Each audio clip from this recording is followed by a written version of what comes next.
What's up people, welcome back to another explanation video. This time let's continue with the Ultimate Endgame series, and this one I'll be talking about Katana. So with that being said, let's go over it.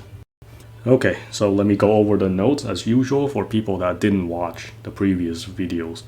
And this will be an explanation video, and if you want to look for a specific build, passive, buffs, whatever you want, a game, it will be in the gameplay playlist, and that way you can see what I use in the other one. This will be an explanation video purpose, just talk about it, and I will not show every single boss fight and etc. It'll be too much in one video, and that's pretty much it for the the quick notes as usual for every weapons. And yeah, let's jump right into it with the Katana. Now the Katana you want to look for the end game is just the SP, Ancient Azure Waves, because there isn't many Katana for the end game. So this is the best Katana we can get.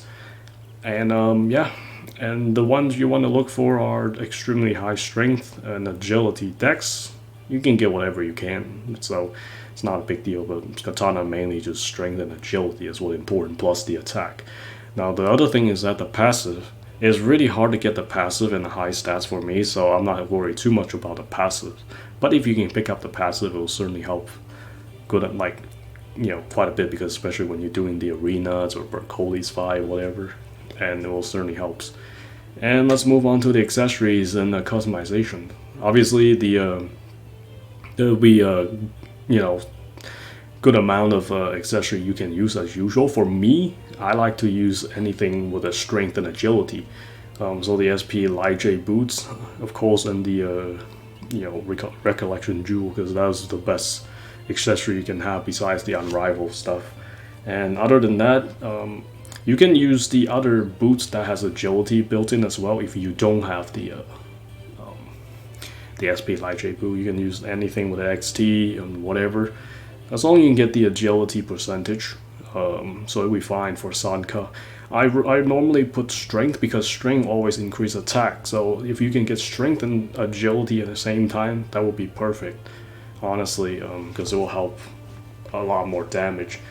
The other two skills are practically the same as usual, just for skill connections, nothing specific. You can choose whichever you want. For me, it's always, I switch around sometimes. I like Zeku now. I used to use the some other ones. I don't know. I mean, you can use whatever you feel comfortable with it. So Smoothie is the DPS soul skill for me, obviously, because it's Sky Dancer for this move. And even though the dex and agility, we don't really have a specific Sky Dancers. For me, always the fish belt or the heavenly cloak. There's Aurora belt you can use as well. There is dex in there. It's up to you. You can double stack the heavenly cloak, but just take this off, and then take recollection jewel in the main, and put it right here, and then you'll be fine. Then you can have double stack Sky Dancer with agility for the heavenly cloak. But other than that, you can double anything with a Sky Dancer, or just one of each. It's up to you. So there's not really a specific setups. You can use any way you want to, but like I said, if you want more adjustments, just stack it up, get a more adjustment. But if you don't care about that, and just put on any Sky Dancer, you'll be fine, because regardless, Sky Dancer is gonna hit a lot.